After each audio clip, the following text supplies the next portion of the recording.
उत्तर प्रदेश के मुख्यमंत्री योगी आदित्यनाथ सोनीपत के मुरथल स्थित बाबा नागेवाला धाम पहुंचे, जहां उन्होंने मूर्ति प्राण प्रतिष्ठा समारोह में मुख्य अतिथि के रूप में शिरकत की और आठमन भंडारे में हिस्सा लिया।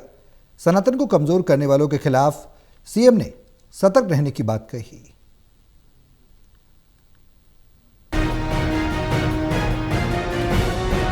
सोनीपत के मुरथल में नागा बाबा मंदिर में मूर्ति प्राण प्रतिष्ठा और भंडारे के कार्यक्रम में यूपी के सीएम योगी आदित्यनाथ पहुंचे थे। इस दौरान देश भर से संतों की सभा को संबोधित करते हुए कहा कि एक योगी, एक संत या सन्यासी के लिए धर्म और राष्ट्र से बढ़कर कुछ नहीं होता। सीएम योगी ने स्पष्ट किया कि सन्यासी की कोई व्यक्तिगत संपत्ति नहीं होती, उसकी असली संपत्ति धर्म है और राष्ट्र उसका स्वाभिमान है। यही उसके जीवन का ध्येय होना चाहिए। उसकी व्यक्तिगत प्रॉपर्टी कुछ नहीं होती, धर्म ही उसकी प्रॉपर्टी है, राष्ट्र ही उसका स्वाभिमान है। अगर कोई राष्ट्रीय स्वाभिमान को चुनौती देता है तो हमें खुलकर उसके सामने आकर के खड़ा हो जाना चाहिए, उसकी चुनौती का मुकाबला करने के लिए खड़ा होना चाहिए। कोई धर्म के खिलाफ आचरण करता है, क्योंकि ऐसे तमाम कालनेमी होंगे जो धर्म की आड़ में सनातन धर्म को कमजोर करने की साजिश रच रहे होंगे। हमें उनसे सावधान होना होगा। सीएम योगी ने कहा कि भारत की सांस्कृतिक विरासत में नाथ संप्रदाय सबसे प्राचीन और प्रभावशाली समुदाय है। ये संप्रदाय जनता को जीने का अच्छा तरीका सिखाता है और सनातन धर्म को मजबूत करने में सबसे आगे है। प्रधानमंत्री नरेंद्र मोदी के नेतृत्व में देश सनातन धर्म की ओर अग्रसर है। उन्होंने कहा कि गुलामी और विदेशी ताकतों को पीछे छोड़ते हुए हम विकसित भारत की ओर बढ़ रहे हैं। योगी ने नशे को युवा पीढ़ी के लिए सबसे बड़ा खतरा बताया और कहा कि नशे और समाज की कुरीतियों के खिलाफ अभियान चलाना चाहिए। दुश्मन अब नशे के जरिए युवाओं को निशाना बना रहे हैं। जिस देश की युवा पीढ़ी नशे में डूबेगी उसका कोई भविष्य नहीं। नशे को पहले रोका जाएगा। नशा के खिलाफ अभियान चलाएंगे। जन जागरण के व्यापक अभियान के साथ चल रहे धर्मांतरण के वैध और राष्ट्र विरोधी गतिविधियों को कंट्रोल करेंगे।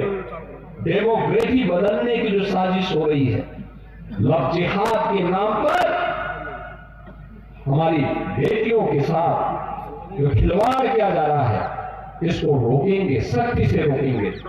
जागरूक करेंगे परिवारों को संस्कारित करेंगे और संस्कारवान परिवार के माध्यम से एक सशक्त राष्ट्र के निर्माण की दिशा में जो प्रवर्तमान अभियान है, इस अभियान में हम भी योगदान देंगे या हमारे योगियों को, पूज्य संतों को और समाज के जागरूक नागरिकों को इस दिशा में आगे बढ़ना होगा। कार्यक्रम में योगी आदित्यनाथ के अलावा सहकारिता मंत्री अरविंद शर्मा, बीजेपी प्रदेश अध्यक्ष मोहनलाल बड़ौली, बीजेपी विधायक सहित देश भर से लाखों की तादाद में श्रद्धालु और साधु संत शामिल हुए। वहीं मंच से बोलते हुए योगी आदित्यनाथ ने कहा कि एक योगी, सन्यासी, संत के लिए धर्म और राष्ट्र से बढ़कर कुछ नहीं हो सकता है। यही जीवन का ध्येय होना चाहिए।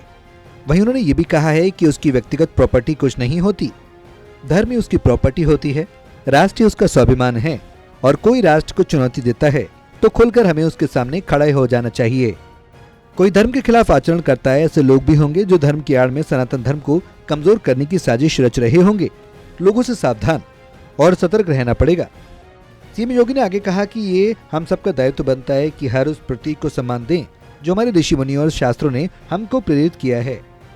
किसी को अधिकार नहीं दिया जा सकता कि हमारी देवतुल्य नदियों को दूषित करें। उनकी अविरलता को दूषित और बाधित करने का अधिकार किसी को नहीं देना चाहिए। उन्होंने कहा कि प्रयागराज की समरसता संघर्षों के कारण है। उन्होंने कहा है कि माँ गंगा, जमुना, सरस्वती प्रयागराज में संघर्षों के साथ पहुंचती है और वहां पर प्रयागराज में जब त्रिवेणी बनती है तो वहां पर पवित्र धाम बन जाता है। सनातन धर्म के उस भाव को आगे बढ़ाने के लिए अगर कोई विकृति सामने आ रही है तो उसके प्रति सचेत होने की आवश्यकता है। सोनीपत से टोटल टीवी के लिए कविता शर्मा की रिपोर्ट।